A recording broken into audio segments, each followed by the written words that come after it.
Hello, and here's the question we have this week for you. I am wondering about the feasibility of freelance copywriting with AI. All my clients seem to have vanished. The only solution seems to be selling myself as a strategist. But how do I position myself as a strategist when I know I'm actually just good with words, message, and storytelling, not strategy, data, or analysis? Oh, I love this. There's so much good meat in there, but I'll toss it to you as is our custom. I love this question too, and I think it's so topical, right? I suspect that so many people are sitting with some version of this question at the moment. So it's interesting to me. I mean, there's so much to unpack here, as you said, Amy, but the first thing I want to dive into is that this person has said, I know I'm actually just good with words, messaging, and storytelling, not strategy. Oh, messaging is like a key piece of strategy. Storytelling is also something that needs to be done strategically to land. And I would say even writing effective copy involves strategy. So perhaps a part of this is reframing what you perceive to be strategic and therefore allowing some space to get clear on how the words that you write are actually far more strategic and therefore more valuable to your clients than what they can get from AI. So that would be my starting point here. But Amy, what is calling to you? Because again, there's so much here. Yeah, well, even before getting into the AI piece, I mean, it's something that, you just tackled the words, the messaging, and the storytelling. I think data and analysis is a different strategy. It's not the strategy that you're bringing to the table as somebody who's good with words, messaging, and storytelling. There's strategy that you bring to that.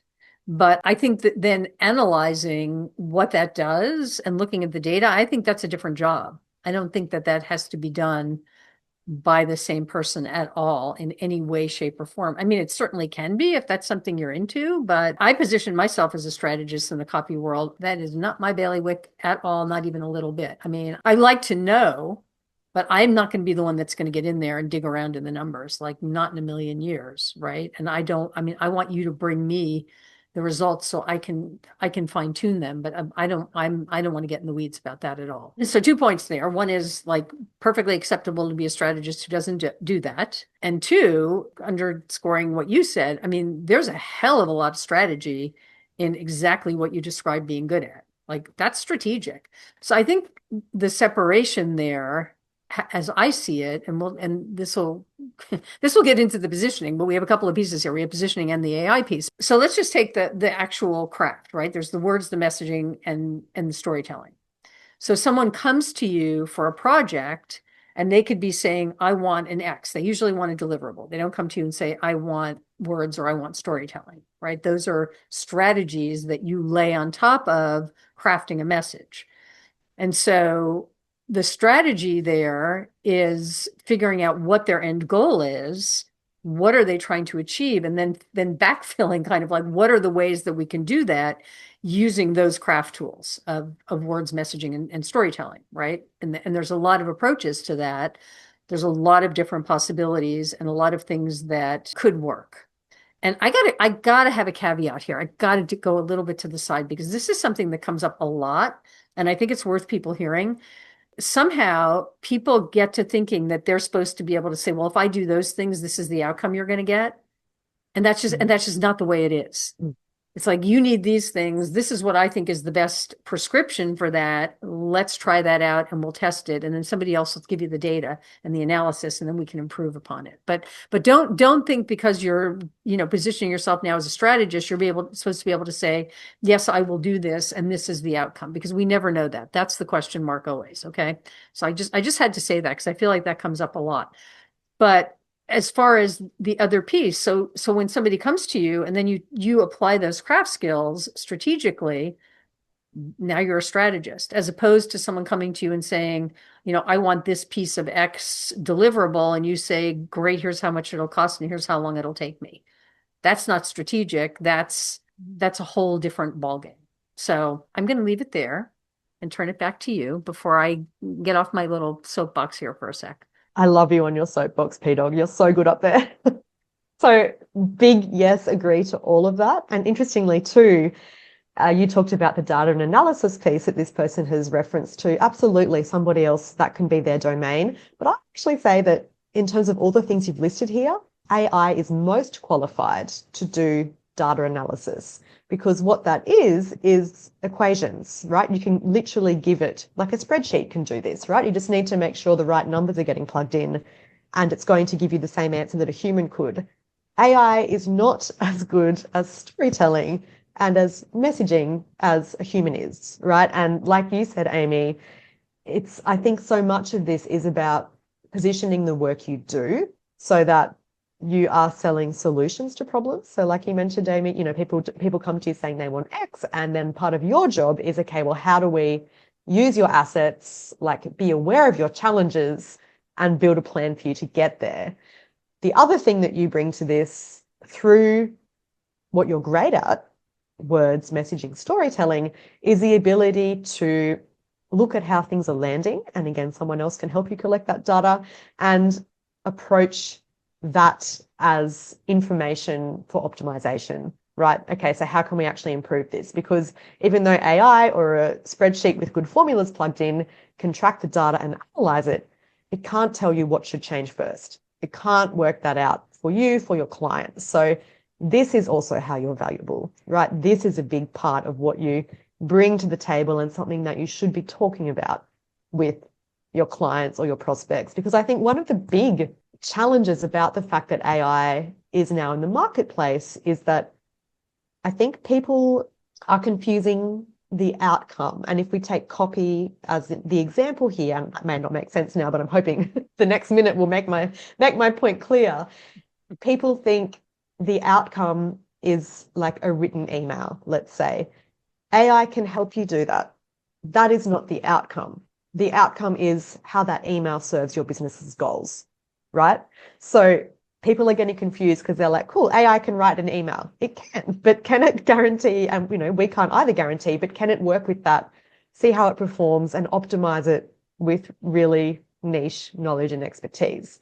It cannot. So I think that is something that can also be useful to talk about with your clients, right? Because at the moment they see this thing as like super low cost, super low effort, super low lag time. It can give me what I need, this email. Sure, but the email is not the end goal. So I think having that conversation with your prospects can also really help in this scenario, particularly if your clients are not getting the results they want or need with the copy they're getting with AI. Does that make sense, Amy? Or Oh, have it's I brilliant. It makes given a perfect very sense. convoluted? No, no, it's not Okay, cool. convoluted at all. I mean, I think that's actually the essence of it. And I think even further to that, you have a quality control issue because AI doesn't know what's good, right? And nor does the client, and nor should the client. And this is something that we have to be really, really aware of because it can be like a very quick downward spiral in quality Mhm. and as a result in revenue. Because here's what can happen. Sure, AI can spit this out and it sounds good, but does it do strategically what it needs to do? And in the best case scenario, in the ideal world, the client knows what they don't know. And that's why they're hiring you. And they're hiring you as the expert to come in. And again, comes back to this, okay, well, what outcome are you looking for? You're looking to make more sales, you're looking to get more appointments, you're looking to get more interest, like whatever this you're being hired to do, you know how to do that. And then as you pointed out, Kirsty, then how to come back and say, this is what happened. This is, what happened when we put this live into the world. And how can we improve on that? How can we make it better? How can we get better results? And if you go back to AI to say, oh, this didn't perform, it has no ability to judge why it hasn't performed or what it needs to improve. And so this is just something it's not good at. And this is where we need a human at the helm. Like it's great for ideation. It's Mm. great to, help you to think and help you to look at other things. But in the end, it's not good at knowing what's good or what's better. And I Yep. think we have to be really, really careful there. And I think, I don't know, I'd be really curious if you've seen this, but I feel like what I've seen in the last, I don't know, I'm going to say even 18 months or so, maybe even 2 years, is the journey from like, woohoo, new tool, new toy. This is so cool because it's so fast. And on the surface, what it puts out looks really, really good. And I think a lot of people were very quickly like, wow, replace humans. This is great, easy. We can do this in-house. But what people saw was this was not improving their revenue. Some people were seeing a dip in revenue and they were really confused. about what was going on and why something that looked to them to be right wasn't performing, right? And now there's this lost Yes. time because your competitors maybe haven't lost that time, number one. And number two, you've lost your momentum of what you're doing and you've kind of lost your sight and your perspective. So I think it can be really damaging in that regard. So does that ring true to you?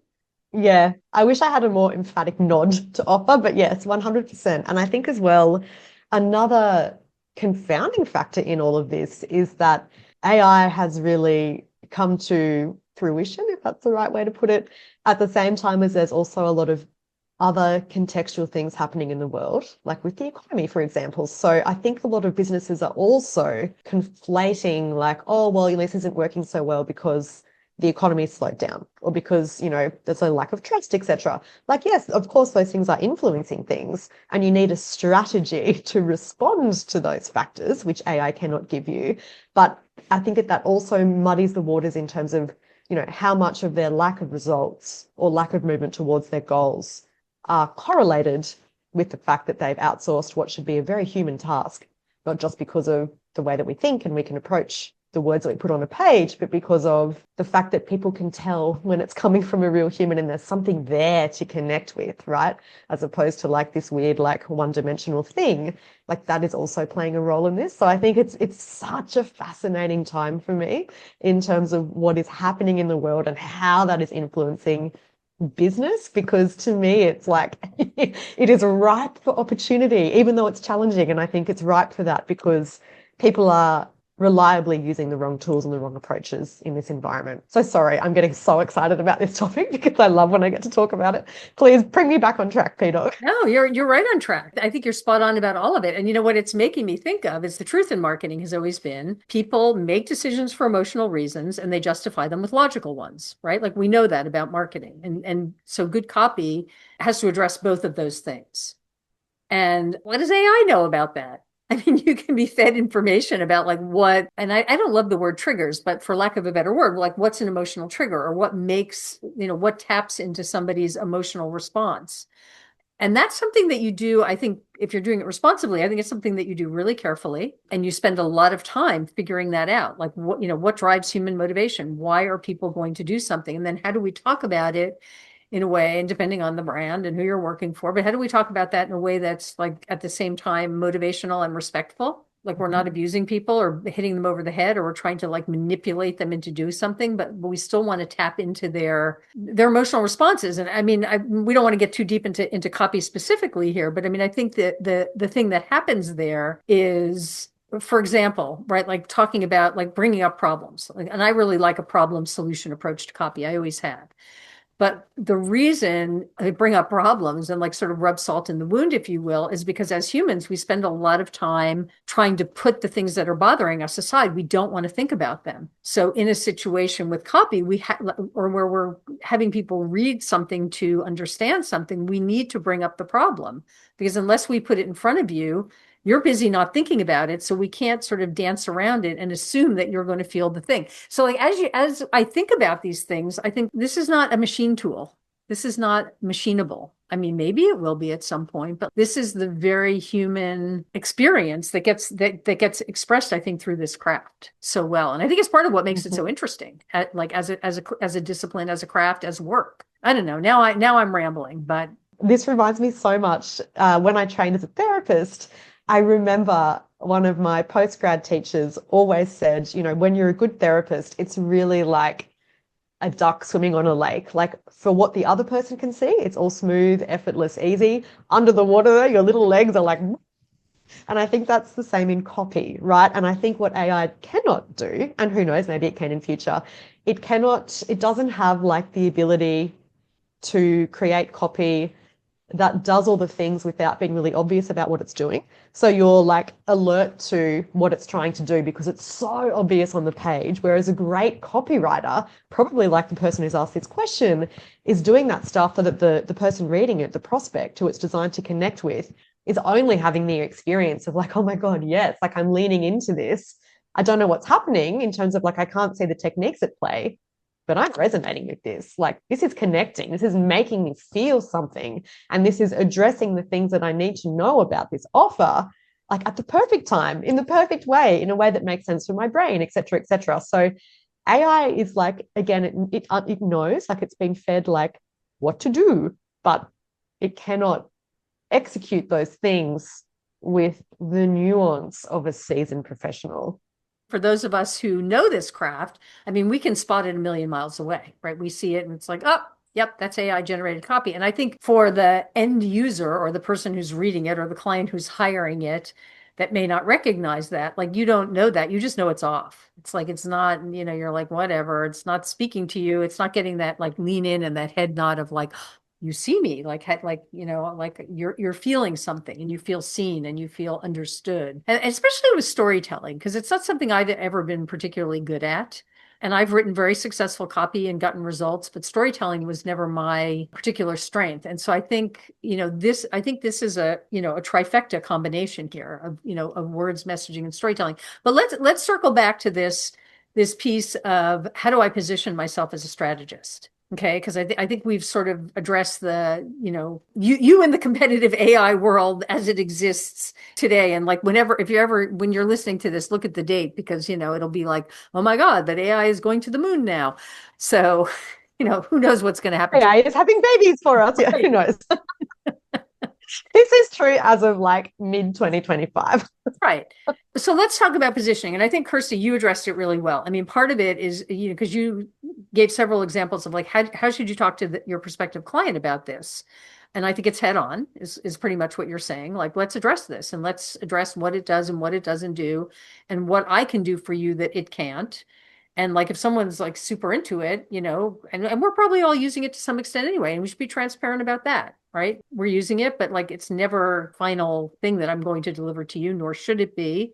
And if it's something you want incorporated, great, because it's a fabulous tool. I mean, it's great for what it does. It's great at what it does. But I think your positioning is, you're positioning yourself as a human and you're positioning your skill, your savvy, your experience, any results you've gotten before. I don't think any of that changes really. And in fact, I think, I don't know if this is relevant here. Tell me, I'll be real quick with it. But, and I just wrote about this last week. It's like, I called it the doctor versus the wait staff. Right? It's like you're either taking an order. Someone says, "Oh, I need a fill in the blank," right? I need a sales page to sell my whatever it is. And you're like, "Okay." And I said this earlier. "Okay, that'll, cost you X and it'll take this long." Or you're the doctor and you say, "No, the patient doesn't tell you what I need. Oh, I think my arm's broken, put it in a cast." No, the doctor's going to say, "Well, no, let's do an X-ray, let's take a look, let's do the diagnostics."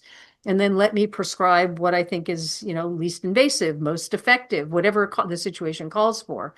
And that's your job here. So that's how you position yourself as a strategist. You're the diagnostician. You're the person who can look deep into the problem and say, here are the possible scenarios. There are numbers of ways we can treat this.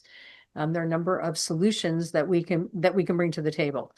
So I think that in combination with this is what the tool does, this is what the tool doesn't, and a little acknowledgement, like, yeah, yes, it's so easy to be infatuated with, like, isn't it cool? And isn't it so fast? Like, don't you like just putting things in just to see how fast it can synthesize something? But seriously, I think that's part of the positioning. What do you think?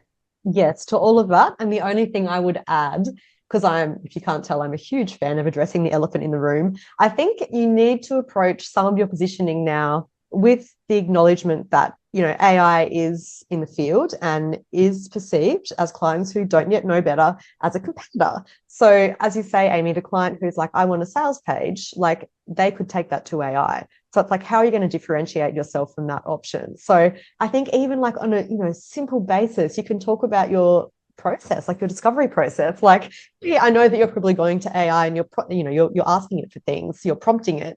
I'm going to prompt you because, as to build on your metaphor, the person who's going to like help you diagnose the problem and therefore give you the best possible solution, there's context that I need to know about in order to work out how we can get you there, right? So I'm going to prompt you rather than you prompting AI, and I'm going to help you build something in response to the problems you're seeing or the results that you're wanting to actually achieve. So, you can even start there as like, okay, that's a point of difference. Like that's a way I haven't thought about it before. Cool. Like, you're going to, reverse engineer this thing. So even things like that to think of. And of course, this part of the conversation will shift and change depending on who your ideal prospect is and, what copy deliverable or other deliverable they're actually looking for or what problems they're trying to solve. But yeah, just something to think about. Yeah, and as you're saying that, what I'm thinking is I don't know how much copywriters really think of themselves or talk about themselves as marketers. But I think that comes into the equation too, because I don't know, correct me if I'm wrong, but I don't think most people think that AI is going to solve marketing problems, but they think that it's going to write copy, right? But copy Yeah. without the marketing sort of overlay doesn't get you where you want to go. Because and one of the ways that we used to talk about this a lot pre-AI, and I think it's still relevant, is and you've said it in a number of different ways, I think, in this conversation, it's an iterative process. We don't know, well, do this and you will get a 3.5% result, and then we'll do this and we'll increase it by 0.8%. I mean, we don't know these things. But what we do know, because we've had experience and because we've done these things before, and because we can take a deep dive and learn about the audience and the client and sort of propose what we can do to get different outcomes, what we know, and I think the best sort of craftspeople are the people who are going to be there over time to see how the work performs and then see how we can improve the work. Because you never know till it's in the wild. I mean, everything can look great, and it might work great, but you don't know. And there's all these variables. But like the AI is not going to like. Well, this brings us full circle because I think this is the first thing you said. The AI is never going to know what those variables are and sort for them because it can't, because that's a human process uniquely. And so I think what we're selling, if you will, is craft over production or something.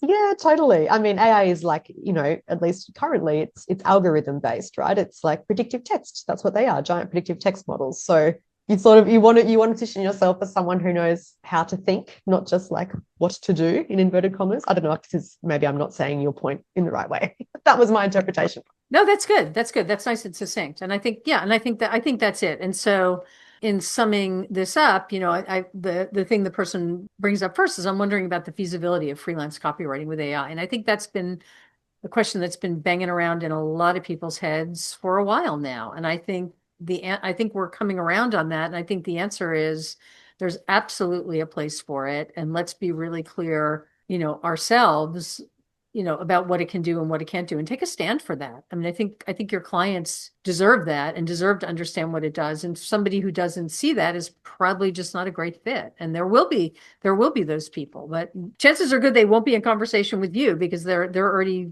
sort of having fun over there themselves with the tool. And I will say one thing and then I'll turn it over to you to wrap. But if the client comes to you and they want you to approve on what AI has done, run for the hills.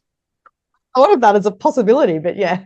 No, I've had people who've had people come to them and say that. Here's what, Oh, yeah, wow. here's what it's put out. You fix it, kind of. And it's like, oh God, no. Yeah.